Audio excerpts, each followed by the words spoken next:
and welcome to Vikramas. I hope you all are doing very well. I am Pooja Singh and I am again in front of you to discuss a very important topic. आप सभी को पता है कि 2 अगस्त से आपका CHSL का exam होने वाला है ना? एंड आई बिलीव कि आप सब अभी बहुत अच्छे से अपना प्रिपरेशन को कर चुके होंगे. फाइनल आप कर रहे होंगे, बिल्कुल लास्ट अपने रिविजन्स में होंगे. मैंने सोचा कि मैं एक छोटा सा वीडियो आपके लिए लेकर आती हूँ जो आपके लिए काफी हैंडी हो सकता है ना. अभी लास्ट टाइम पे क्या होता है कि हमारे ऊपर बहुत स्ट्रेस होने लगता है और हमें समझ नहीं आता कि हमें अब बचे हुए ये लास्ट के 2-3 दिन किस तरीके से अपने आप को प्रिपेयर करना है, किस तरीके से एग्जाम में बेस्ट अपना देना है. तो आज का ये जो वीडियो है ये आपकी उसी प्रॉब्लम का सोल्यूशन है. मैं आपके साथ डिस्कस करूंगी कुछ ऐसे टिप्स एंड ट्रिक्स कि आपके लिए एग्जाम थोड़ा सा आराम वाला हो जाए. ठीक है, चलिए. पर उससे पहले अगर चैनल को सब्सक्राइब नहीं किया है तो प्लीज कर दीजिए, शेयर कर दीजिए इस वीडियो को और लाइक तो जरूर करिएगा, क्योंकि आपके साथ आपके बहुत सारे फ्रेंड्स भी, फैमिली भी जो इस एग्जाम में अपेयर हो रहे हैं, ये वीडियो उनके लिए भी बहुत यूजफुल हो सकता है. और जब आप लाइक करते हैं चैनल को, आप वीडियो को लाइक करते हैं, तो हमारे लिए भी एक मोटिवेशन होता है और हम आपके लिए और नई नई चीजें लेकर के आते हैं. चलिए शुरू करते हैं अपने आज के सेशन को. एक सेकेंड, चलिए अभी मैं करती हूँ. हाँ, इसके अलावा मैं आपको भी पहले एक इंफॉर्मेशन दे देती हूँ कि अगर आपने अपनी प्रिपरेशन आप कर रहे हैं तो हमारे कुछ स्ट्रैटेजी वीडियोस हैं रीजनिंग के लिए, करंट अफेयर्स के लिए. ठीक है, किस तरीके से इनको प्रिपेयर करना है, इंग्लिश के लिए, जनरल स्टडीज के लिए. ये सारे वीडियोस आप हमारे चैनल पर देख सकते हैं. इससे आपको बहुत हेल्प मिलने वाली है. ठीक है, और आज अपलोड हो जाएगा कि मैथ्स को किस तरीके से हैंडल करना है. तो ये सारे इंडिविजुअल वीडियोस भी आप एक बार ही देख सकते हैं, आपको इनसे बहुत हेल्प होगी. ठीक है, और अगर आपको पसंद आता है तो प्लीज उस पर कमेंट करके जरूर बताइएगा कि आपको क्या अच्छा लगा है. ठीक है, चलिए चलते हैं. अब स्टार्ट करते हैं अपना आज का मेन टॉपिक. मेन टॉपिक है SSC CHSL एग्जाम, जो आपको पता है 2 अगस्त से प्रपोज है और ये आपका 22 अगस्त तक होने वाला है. ठीक है, ये इंफॉर्मेशन तो आप सभी के पास है ना. हम आपके लिए इसका जितना भी हमारा क्वेश्चन पेपर आएगा वो सारा हम आपके साथ डेली का डेली शेयर भी करेंगे, लाइव हम आपके लिए उसको सॉल्व भी करेंगे, ताकि जिनका बाद में एग्जाम होने वाला है उनको थोड़ा सा आइडिया लग जाए कि किस तरीके से एग्जाम को अटेम्प्ट करना है. ठीक है, चलिए डेट्स मैंने आपको बता दी, 2 से 22 अगस्त है. किस तरीके के क्वेश्चंस आने वाले हैं आप सब अच्छे से जानते हैं कि ऑब्जेक्टिव क्वेश्चंस होंगे, मल्टीपल चॉइस क्वेश्चंस होंगे, यानी एक क्वेश्चन होगा और उसके साथ आपको A, B, C और D 4 ऑप्शंस मिलने वाले हैं और आपको जो करेक्ट ऑप्शन है उसको मार्क करने वाले हैं. ठीक है, चलिए. तीसरी चीज, मोड कैसा होने वाला है. क्या ये पेन एंड पेपर एग्जामिनेशन है? नहीं, ये बिल्कुल एक पेन एंड पेपर एग्जामिनेशन नहीं है. ये कंप्यूटर बेस्ड टेस्ट है जिसको आप CBT भी बोलते हैं ना. आपने बहुत सुना होगा कि CBT exam. What is that CBT exam? That is computer based examination. ठीक है, चलिए कंप्यूटर बेस्ड टेस्ट. अब कुछ टिप्स है मेरी तरफ से कि ताकि आप जब इस एग्जामिनेशन में जाए जिसमें मोर देन 1600 सीट्स हैं तो अपने लिए आप एक सीट कंफर्म कर सके. ठीक है, यानी ये कंफर्मेशन अगर आपको अपनी सीट का चाहिए तो आपको कुछ चीजों का बहुत अच्छे से ध्यान देना है. इस वीडियो को बहुत ध्यान से समझना है. I'll ensure you कि आप ये 15-20 मिनट्स का अपना टाइम जो इस वीडियो में इन्वेस्ट करने वाले हैं कि एग्जाम में कुछ ना करते हुए आपको 10-15 क्वेश्चन, 20 क्वेश्चंस को एक्स्ट्रा अटेम्प्ट करने में हेल्प करेगा. ठीक है, तो चलिए समझते हैं इस मैजिक ट्रिक को. हाँ, पर अभी तक मैं ये मान के चल रही हूँ कि आपने अपने सिलेबस को अच्छे से रिवाइज कर लिया होगा. ठीक है, अभी बचे हुए टाइम को कैसे यूटिलाइज करना है वो हम इस वीडियो में सीखेंगे. चलिए, अब आपको पता है कि Tier 1 एग्जामिनेशन है. इसके जो क्वेश्चन पेपर है वो 4 पार्ट्स में आएगा, है ना. जनरल इंटेलिजेंस, ठीक है, जिसमें आपकी रीजनिंग आ जाती है ना. इसका वीडियो आप जरूर देख लीजिए, स्ट्रैटेजी का वीडियो कि किस तरीके से आप रीजनिंग में मैक्सिमम मार्क्स ला सकते हैं.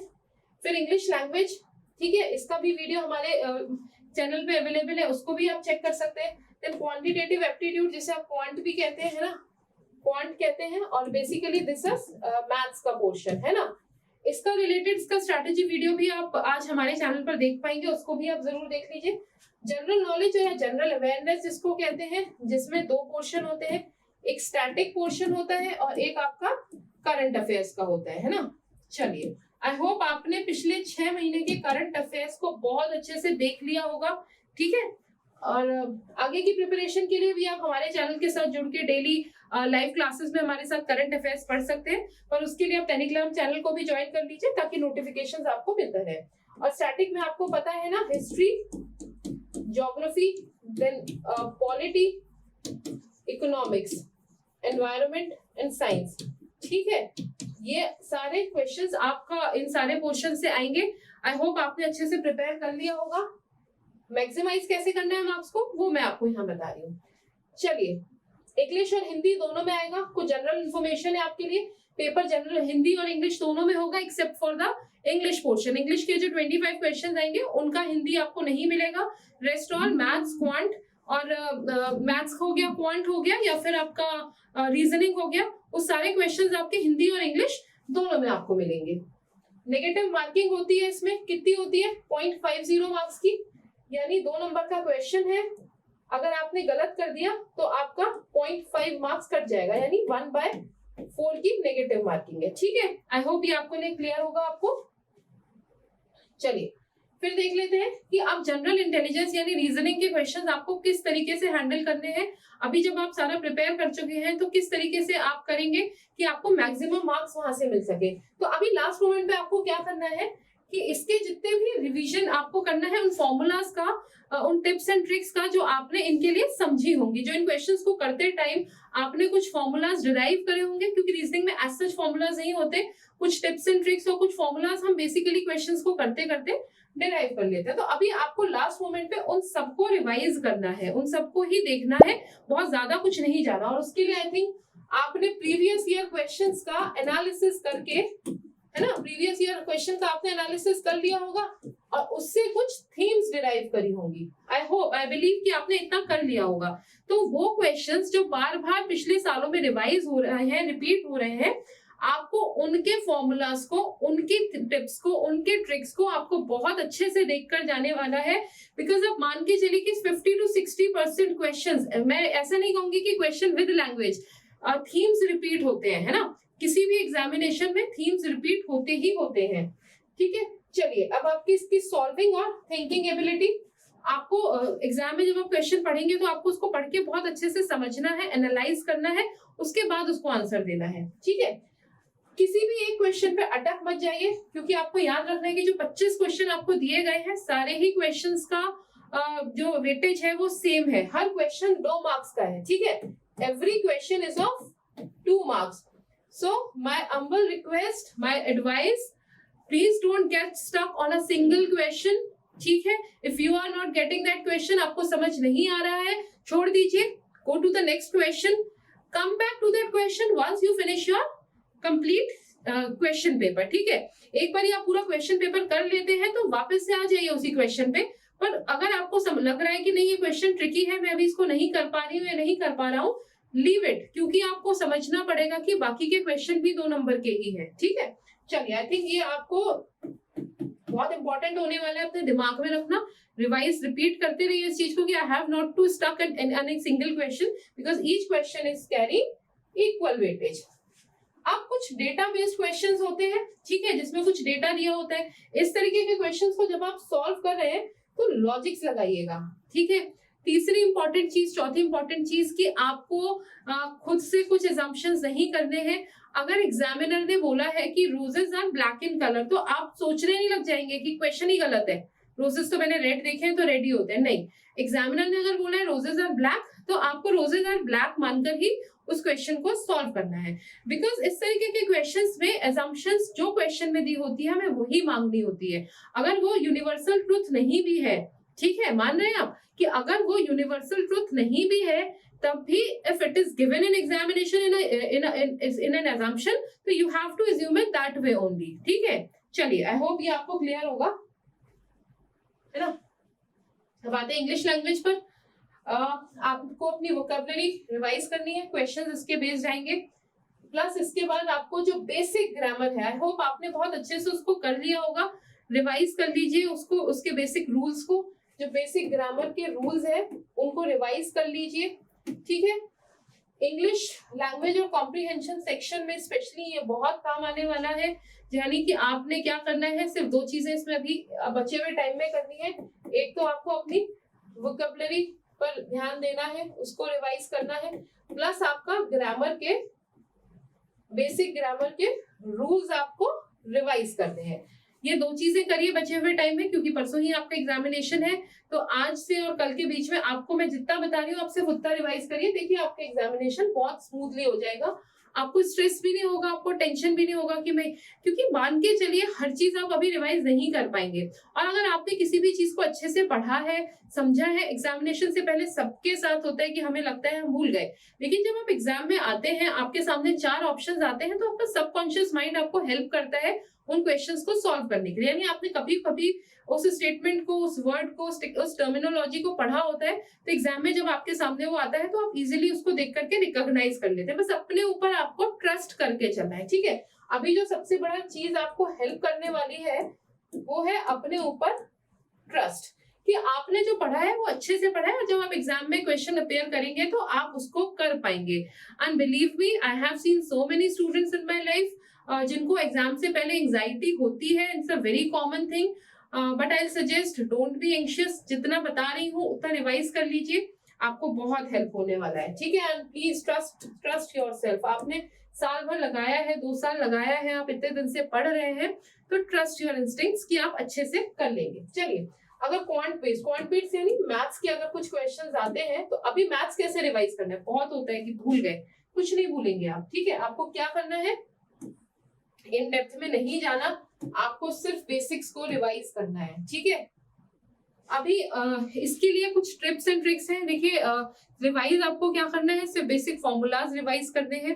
अभी इतना टाइम नहीं है कि आप उनसे बेस्ड क्वेश्चंस को अटेम्प्ट करें, क्योंकि क्या होता है कि जब हम लास्ट मिनट पे क्वेश्चंस को अटेम्प्ट करने लगते हैं तो कई बार हम अटेम्प्ट नहीं कर पाते और हम हो जाते हैं उस चक्कर में कॉन्शियस। हमें लगता है कि नहीं, हमें तो आ ही नहीं रहा, हम तो भूल गए, तो उसका एक नेगेटिव इम्पैक्ट होता है ना। साइकोलॉजी को भी समझ के चलिए कि एग्जाम से पहले आप मत रिवाइज करिए, सिर्फ बेसिक चीजों को रिवाइज करिए, क्योंकि अगर आप रिवीजन कर रहे हैं, क्वेश्चंस को अटेम्प्ट कर रहे हैं और वो अगर आपसे गलत हो रहे हैं, तो एक साइकोलॉजी बन जाती है, आपके माइंड पे प्रेशर आ जाता है कि आप एग्जाम में भी जब करने बैठते हैं तो आपको लगता है अरे इस टॉपिक का क्वेश्चन तो मेरा कल घर पे गलत हुआ था, तो अब भी मेरा ठीक नहीं होगा, और ऑटोमेटिकली वो क्वेश्चन आप गलत कर देते हैं। तो आपने अभी उस सब में नहीं जाना है। इस बचे हुए टाइम में सिर्फ आप इंपॉर्टेंट फॉर्मूलाज जो आपने, आई होप, एक अपने पास एक लिस्ट बना के रखा होगा, कुछ आपने टिप्स एंड ट्रिक्स समझा होगा, कुछ शॉर्टकट समझे होंगे क्वेश्चंस के, सिर्फ उतना रिवाइज करिए। तो आपने क्या रिवाइज करना है, इसमें आपको रिवाइज करना है फॉर्मूला, ठीक है, जो आपके बेसिक चीजों के फॉर्मूला आपको करने हैं। टिप्स एंड ट्रिक्स अगर आपने कुछ करी है या कुछ क्वेश्चंस को सॉल्व करने के लिए, ठीक है, उनको आप कर लीजिए। और कुछ शॉर्टकट्स, कुछ क्वेश्चंस ऐसे होते हैं जिनके साथ शॉर्टकट्स होते हैं, तो उनके शॉर्टकट्स को भी आप रिवाइज कर लीजिए, सिर्फ इतना। फिर आपको एग्जाम के टाइम ये ध्यान रखना है कि टाइम लेते हैं मैथ्स के क्वेश्चन सॉल्व करने में, है ना। आपने घर में भी जब करे होंगे तो देखा होगा। तो आपको टाइम मैनेजमेंट पर काम करना है। क्या करना है, टाइम मैनेजमेंट पे काम करना है। इसीलिए मेरा एक सिंपल सा आपके लिए सजेशन है कि आप सबसे पहले जीएस को सॉल्व करिए, ठीक है। जनरल स्टडीज का जो पेपर जिसमें करंट अफेयर्स आते हैं, जिसमें आपका स्टैटिक आता है, उसको सॉल्व करिए, क्योंकि वो आपने पढ़ा हुआ है, ऑप्शन देखकर ही आप मार्क कर सकते हैं, ठीक है। उसके बाद आप इंग्लिश को सॉल्व कर लीजिए, अगर आपकी इंग्लिश अच्छी है, नहीं भी है तो भी करिए, क्योंकि ये भी आपको आएगा तो आएगा, नहीं आएगा तो नहीं आएगा। इसके बाद आप थोड़े से टाइम में कीजिए रीजनिंग, क्योंकि देखिए 1 घंटे का पेपर है, आपको 100 क्वेश्चंस करने हैं 60 मिनट्स में, तो इसको करके फिर कम से कम 30 मिनट्स, ये तीनों चीजें आपकी 30 मिनट्स में कंप्लीट हो जानी चाहिए, ठीक है। बचे हुए 30 मिनट्स में आपने मैथ्स के 25 क्वेश्चंस को करना है, ठीक है। तो आपके पास लगभग 1 मिनट रहेगा। कोशिश करिए कि 25 मिनट्स में इसको कर लीजिए, ताकि 5 मिनट आप अपनी चीजों को रिवाइज भी कर पाए, देख पाए। अगर कुछ छूट गया है, पीछे आपने कुछ छोड़ा हुआ था, तो आप उन क्वेश्चंस को भी सॉल्व कर सकते हैं। तो ये आपका तरीका होना चाहिए एग्जाम में क्वेश्चंस को सॉल्व करने का, क्योंकि कई बार क्या होता है, बच्चे मैथ्स का क्वेश्चन पहले कर लेते हैं कि हमें अच्छे से आता है, इसे हम पहले कर लेंगे, और कई बार हम क्वेश्चंस में अटक जाते हैं, एक ही क्वेश्चन 5-5, 7-7 मिनट ले जाते हैं। अब आप मान के चलिए कि व्हेन यू हैव 60 मिनट्स और क्वेश्चन कितने सॉल्व करने हैं आपको, 100, तो आपके पास लेस देन 1 मिनट है क्वेश्चन के लिए, ठीक है। तो आपको 30 मिनट्स में, यानी ये 25 क्वेश्चन मैं मान के चलती हूँ कि 7 से 8 मिनट, ये इंग्लिश के भी 7 से 8 मिनट, तो लगभग 15 मिनट्स में आपने इसको करना है, 15 मिनट्स इसके लिए चाहिए और फिर आपको 30 मिनट्स यहाँ। ठीक है, तो इस तरीके से आप अपने टाइम मैनेजमेंट को करिएगा तो कुछ भी नहीं छूटेगा, आपको टेंशन भी नहीं होगी। ये मैंने आपको बता दिया, शॉर्टकट मेथड्स को आप रिवाइज करिए, स्पीड भी बढ़ेगी, एक्यूरेसी भी बढ़ेगी। ठीक है, बैक कैलकुलेशंस कई बार आप कर सकते हैं, अगर आप ऑप्शन देख करके उससे बैक जाकर के क्वेश्चन को सॉल्व करते हैं तो वो भी एक तरीका होता है। ठीक है, आई होप जब आपने अपना इन डेप्थ प्रिपरेशन किया होगा तो इन चीजों को अच्छे से आपने समझ के किया होगा। ठीक है, चलिए अब आगे समझ लेते हैं जनरल अवेयरनेस। आपके पास जो भी नोट्स हैं स्टैटिक के और रिपीटेड थीम्स मैंने आपको पहले भी बताया है कि कुछ क्वेश्चंस कुछ टॉपिक्स ऐसे होते हैं जो कई बार रिपीट होते हैं, है ना। अगर आप पिछले 10 साल का question paper, previous year question papers को एनालाइज करेंगे तो आप देखेंगे कि कुछ थीम्स, कुछ टॉपिक्स ऐसे रहे होंगे जो बार बार पूछे जा रहे हैं। तो आपको उन्हीं रिपीटेड थीम्स को इस टाइम पर रिवाइज करना है। सारा सिलेबस आप रिवाइज नहीं कर सकते।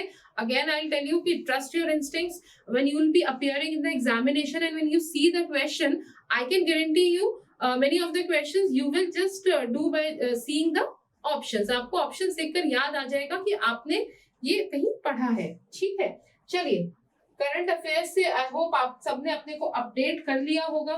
ठीक है, 6 मंथ्स का, 8 मंथ्स का करंट अफेयर्स आपके टिप्स पर होगा। 1 लाइनर्स आपने अच्छे से कर लिए होंगे। यहाँ पर भी अगर मैं आपसे कहूँ तो आप कुछ इंपॉर्टेंट अपॉइंटमेंट्स क्वेश्चन आ जाते हैं इससे। ठीक है, फिर दूसरा अवार्ड्स हो गए। G20 को अच्छे से कर लीजिएगा, पूछा जा सकता है। ठीक है, रशिया यूक्रेन के बारे में पूछा जा सकता है ना, रशिया यूक्रेन क्राइसिस है तो इसकी वजह से इस एरिया की ज्योग्राफी भी इंपॉर्टेंट हो जाती है। ठीक है, इतना आपको क्लियर है। फिर इसके बाद कुछ स्पोर्ट्स इंपॉर्टेंट हो जाते हैं, गवर्नमेंट्स की स्कीम्स। ठीक है, फिर अगर कोई प्लेसेस न्यूज में रहे हैं उनको आप कर सकते हैं। ठीक है, इस तरीके के ये कुछ मैं टॉपिक्स आपको बता रही हूँ जो आप करंट अफेयर्स के साथ साथ रिवाइज कर सकते हैं। इसके अलावा एनवायरनमेंट वेरी इंपॉर्टेंट है ना, एनवायरनमेंट के जो जितने भी टॉपिक्स हैं उनको आप अच्छे से रिवाइज कर लीजिएगा। साइंस तो जनरल पूछी जाती है, पर साइंस टेक्स से रिलेटेड भी अगर कोई इंपॉर्टेंट वायरस न्यूज में है या कोई डिजीज न्यूज में है तो उसको भी आप ढंग से कर लीजिएगा। ठीक है, इकोनॉमी का भी मान के चलिए कि आपको इकोनॉमी का भी करंट अफेयर्स ठीक से आना चाहिए। ठीक है, आप इन पॉइंट्स पर जाकर के अपने करंट अफेयर्स को रिवाइज करिए। लिमिटेड टाइम है, सब कुछ रिवाइज करने का नहीं मत सोचिए, कुछ जो इंपॉर्टेंट चीजें हैं उनको ही रिवाइज करिए। ठीक है, चलिए आप जरा समझ लेते हैं कि आपको कौन कौन से इंपॉर्टेंट डॉक्यूमेंट्स लेकर जाना है। ठीक है, और क्या क्या आपके पास होना चाहिए जब आप टेस्ट एग्जाम देने जा रहे हैं। आज ही उसको प्रिपेयर कर लीजिए, कल के लिए भी मत वेट करिए क्योंकि परसों आपका एग्जामिनेशन है। अगर आप आज इस सबको प्रिपेयर करके अपने पास रख लेंगे तो कल पूरा दिन आप माइंड फ्री रहेगा आपका। आपने क्या करना है कि परसों सुबह उठ करके और एग्जामिनेशन के लिए जाना है। तो सबसे इंपॉर्टेंट चीज एडमिट कार्ड, आई होप आप सबने डाउनलोड कर लिया होगा। आप में से कोई भी ऐसा नहीं होगा जो कल के लिए वेट कर रहा होगा कि मैं कल रात को कर लूंगी, अभी तो परसों जाना है, कर लूंगा परसों जाना है। नहीं, ऐसा नहीं करना है। अगर आपने नहीं करा है आज ही कर लीजिए। मैं आपको अभी भी बता रही हूँ, लास्ट मिनट पे वेबसाइट्स बहुत स्लो हो जाते हैं और एडमिट कार्ड डाउनलोड होने में प्रॉब्लम होते हैं। अपने लिए प्रॉब्लम क्रिएट मत करिए। ठीक है, हार्ड कॉपी में लेके जाना है, ऐसा नहीं कि मोबाइल में लेके कि ये देखिए हमारा एडमिट कार्ड। नहीं, आपने क्या करना है, आपको उसका हार्ड कॉपी निकालना है। आपको चेक करना है कि आपको टेस्ट सेंटर कौन सा अलॉट हुआ है। और मैं तो आपको यही सजेस्ट करूंगी कि आज या कल में जाकर के पहले एक बार देखिए ये टेस्ट सेंटर कहाँ पर है। और अगर आप किसी दूसरी सिटी में जा रहे हैं एग्जाम देने तो भी आप कल पहुंच जाइए शाम तक और जाकर के एक बार ये टेस्ट सेंटर देख लीजिए, क्योंकि स्पेशली अगर आपका मॉर्निंग का शिफ्ट है, क्योंकि कई बार रश होता है, हमें नए शहर में आइडिया नहीं होता, कई बार अपने शहर में भी आइडिया नहीं होता कि कहाँ है सेंटर। तो एक बार देख लीजिए, इंश्योर कर लीजिए कि आपका टेस्ट सेंटर कहाँ है। ठीक है, तो ये कुछ ऐसे टिप्स होते हैं कि ये आपको कुछ ईज कर देते हैं एग्जाम से पहले। अदरवाइज आप सोचिए आपके पास एडमिट कार्ड नहीं है, लास्ट मोमेंट पर आप पहुंचे टेस्ट सेंटर पे, आपको पता चला कि टेस्ट सेंटर तो ये है ही नहीं, आपका तो यहाँ से और 1 किलोमीटर आगे है, तो वो आपके लिए बहुत प्रॉब्लम्स क्रिएट कर देता है। और अगर एग्जामिनेशन से पहले ही इस तरीके के टेंशन हमारे साथ हो जाते हैं, तो आई बिलीव कि हम 100% दे ही नहीं सकते, कोई नहीं दे सकता, ठीक है। ठीक, चलिए फिर अगला, अपने 2 latest passport coloured photographs carry करिएगा, ठीक है। 2 फोटोग्राफ्स कलर्ड आपके पास होने चाहिए एडमिट कार्ड के साथ, हार्ड कॉपी में। फिर आपके पास होना चाहिए आईडी प्रूफ, ठीक है। आईडी प्रूफ भी आपका ओरिजिनल होना चाहिए। आईडी प्रूफ का आपको फोटोकॉपी नहीं लेके जाना है, फोटोकॉपी आपने लिया है वेल एंड गुड, लेकिन ओरिजिनल भी आप कैरी कीजिए। तो क्या क्या मैंने बताया, एडमिट कार्ड जिसको आप डाउनलोड कर चुके होंगे, नहीं करा है आज ही करेंगे, 2 फोटोग्राफ्स कलर्ड पासपोर्ट साइज, ठीक है, और आईडी प्रूफ। ये आईडी प्रूफ इन ओरिजिनल, ये चीजें आपने आज ही रख लेनी है ताकि लास्ट मोमेंट के जो हैफेजर्ड्स होते हैं उनसे आप बच सके। चलिए, अब बहुत से लोगों के लिए कंफ्यूजन होगा कि आईडी प्रूफ्स कौन कौन से वैलिड होते हैं, तो मैंने उसका भी यहाँ लिस्ट रखा है। आप पासपोर्ट कैरी कर सकते हैं, आप आधार कार्ड कर सकते हैं, या फिर एक आधार का प्रिंट आउट ले सकते हैं। सर्विस आईडीज, अगर आप सेंट्रल या स्टेट गवर्नमेंट या पीएसयूज के एम्प्लॉइज हैं तो आपके पास जो सर्विस एडमिट आईडीज होती है, आईडी कार्ड होते हैं, उनको आप यूज कर सकते हैं। ड्राइविंग लाइसेंस, कॉलेज यूनिवर्सिटी ने आपको कोई भी आईडी कार्ड इशू किया है, आप उसको भी कैरी कर सकते हैं। वोटर आईडी, पैन कार्ड भी ले सकते हैं। मिनिस्ट्री ऑफ डिफेंस ने अगर एक्स सर्विसमैन डिसेबिलिटी कार्ड आपको दिया है, डिस्चार्ज बुक दी है, तो वो भी आप कैरी कर सकते हैं। या फिर कोई भी ऐसा कार्ड जो सेंट्रल गवर्नमेंट या स्टेट गवर्नमेंट ने आपको इशू किया है, उसे आप as a valid ID proof ले जा सकते हैं अपने साथ एग्जामिनेशन में। पर प्लीज इनको आज ही सब अरेंज करके देख करके रख लीजिए अपने पास। आप एग्जाम सेंटर टाइम पर पहुंचिए, पर मैं तो ये कहती हूँ कि एटलीस्ट 1 घंटा पहले आप पहुंच जाइए, है ना। वहां जाकर के रिवाइज कर लीजिए, वहां जाकर अपने को रिलैक्स कर लीजिए, सेंटर में देख लीजिए कि यही सेंटर है आपका, कौन से रूम नंबर में आपको जाना है। वो सारा इंस्ट्रक्शंस अगर आप थोड़ा पहले पहुंच जाएंगे तो आपके लिए आसान हो जाता है। पानी पीजिए, थोड़ा सा रेस्ट कीजिए, और हाँ, ब्रेकफास्ट जरूर करिएगा, स्किप मत करिएगा, स्पेशली जिनका अर्ली मॉर्निंग शिफ्ट है, क्योंकि कई बार हम भूखे पेट होते हैं तो हमारा माइंड भी उतने से वर्क नहीं कर रहा होता है, ठीक है। So you have to remember that you have to reach the centre at least an hour before, see your centre, find out the room where you have to appear for the examination, have a glass of water, have a bottle of water with you, ठीक है। have your breakfast on time, don't skip your meal, ये आपने याद रखना है। अब आप सबको पता होगा 4 शिफ्ट में एग्जामिनेशन है, ट्रैफिक भी होने वाला है, और कई बारी 4 शिफ्ट की वजह से आपको ये भी याद रखना है कि आपका किस शिफ्ट में एग्जामिनेशन है।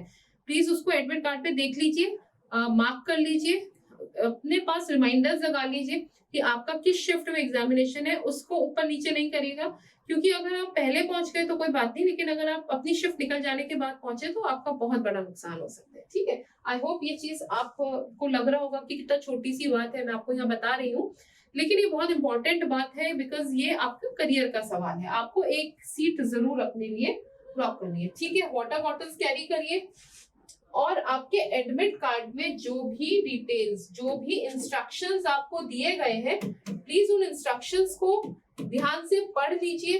कोई ऐसी इंपॉर्टेंट चीज आपसे मिस ना हो जाए जो उसमें आपको बोला गया हो, ठीक है। चलिए, last minute tips, previous year questions, और आपने कुछ मॉक टेस्ट को अगर लगाया था, कुछ मॉक टेस्ट आपने अपेयर किया था, तो please go through them once again, they are the easiest to go. Just view, एक बारी बस देखना है उसको, और डिटेल्स में नहीं जाना है। कट ऑफ भी एक बारी समझ लीजिएगा प्रीवियस ईयर का कितना है, उसी के अकॉर्डिंग ही आप क्वेश्चंस को अटेम्प्ट करिएगा, बिकॉज आपको पता है कि 1.4 की आपका नेगेटिव मार्किंग भी है, तो अननेसेसरी क्वेश्चंस को अटेम्प्ट नहीं करना है, हमें सिर्फ कट ऑफ क्लियर करना है, ठीक है। अपने माइंड में इस चीज को बिठा लीजिए कि आउट ऑफ 100 लाना पर्पस नहीं है, अपना पर्पस कट ऑफ क्लियर करना है, ताकि हम टियर 2 के लिए एलिजिबल हो सके, ठीक है। चलिए, स्ट्रैटेजी बना करके सॉल्व करिएगा, स्मार्ट मैनर में सॉल्व करिएगा, और सबसे इंपॉर्टेंट बात, you know, the best tip of the day, be stress free. आपको स्ट्रेस फ्री रहना है, किसी तरीके का स्ट्रेस नहीं लेना है। आपको विश्वास रखना है अपने ऊपर कि you have prepared for the whole year, you have prepared the syllabus very well, you have gone through the previous year questions, you have gone through the mock test. और अगर आपको लगता है आपका प्रिपरेशन उतना अच्छा नहीं हुआ था, तो this is not the time to think about that. आपने जितना भी करा है उस पर ट्रस्ट करके जाइए, because this is not the last opportunity. अगर किसी वजह से आपको लगता है आप प्रिपेयर नहीं कर पाए हैं, इसके बाद अपॉर्चुनिटी नहीं, आपको फिर अपॉर्चुनिटी आएगी। आप हमारे साथ जुड़े रहिए, अच्छे से प्रिपेयर करते रहिए, बट ये अभी टाइम नहीं है इन सब चीजों को सोचने के लिए। जितनी भी प्रिपरेशन है उस पर ट्रस्ट करिए, उसको अच्छे से दिमाग में रखिए, स्ट्रेस फ्री होकर जाइए। शायद 5-10 क्वेश्चन तो आप विदाउट स्ट्रेस जब होते हैं तो हम वैसे भी सॉल्व कर देते हैं, और कई बार आते हुए क्वेश्चन में हम कंफ्यूज हो जाते हैं when we are in a stressful state. तो मैं स्ट्रेस दे रही हूँ इस बात पर कि आप स्ट्रेस फ्री रहिए। I hope you are getting my point. मैं एक बार समराइज कर देती हूँ मैंने आपको जो बताया। एग्जामिनेशन में आपने अपना admit card, 2 photographs, original ID, ये सब लेकर जाना है, वाटर बॉटल लेकर जाना है, सेंटर को एक दिन पहले जाकर देख लेना है, सेंटर पे एटलीस्ट 1 घंटे पहले पहुंचना है, ब्रेकफास्ट बिल्कुल भी आपको मिस नहीं करना है, और एग्जाम में जो आपका सीक्वेंस रहने वाला है क्वेश्चन करने का, वो जीएस या करंट अफेयर्स, उसके बाद इंग्लिश, इन दोनों को आप इंटरचेंज कर सकते हैं अपने कन्वीनियंस के हिसाब से, ठीक है। फिर उसके बाद मेरा सजेशन है कि आप रीजनिंग के क्वेश्चंस करिए, इन तीनों को आप फिनिश कर लीजिए 30 मिनट्स में, है ना। इसमें 7 से 8 मिनट से ज्यादा मत दीजिए इन दोनों ही इसमें, और यहाँ पर एटलीस्ट 15 मिनट्स, इससे ज्यादा आपने नहीं करना है। और फिर उसके बाद आप लास्ट में मैथ्स को करिए, और ये मत सोचिएगा कि अरे अभी तो मेरे पास 30 मिनट्स है, अरे मेरे पास बहुत सारा टाइम है, नहीं, यू नेवर नो मैथ्स में आप कहाँ स्टक हो जाते हैं। क्वेश्चंस को ये आपको 30 मिनट्स में मिल जाएगा इस तरीके से, ठीक है। अच्छे से प्रिपेयर करते रहिए, कुछ भी आपकी क्वेरीज होती है हमें कमेंट करके बताइए, हम कोशिश करेंगे आपको अच्छे से हेल्प करने का, ठीक है।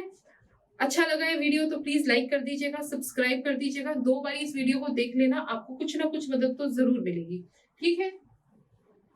तो यही था मेरी तरफ से आपके लिए कि आप अपने एग्जामिनेशन प्रिपरेशन को लास्ट मिनट पे किस तरीके से शार्प करेंगे, किन चीजों का आपको ध्यान रखना है।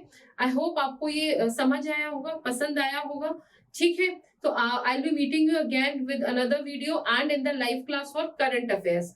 Till then please take care and all the very best for your examination. अच्छे से करिए, भगवान आपकी हेल्प करेगा जरूर, ठीक है। चलिए, thank you for watching, see you again, take care, good day.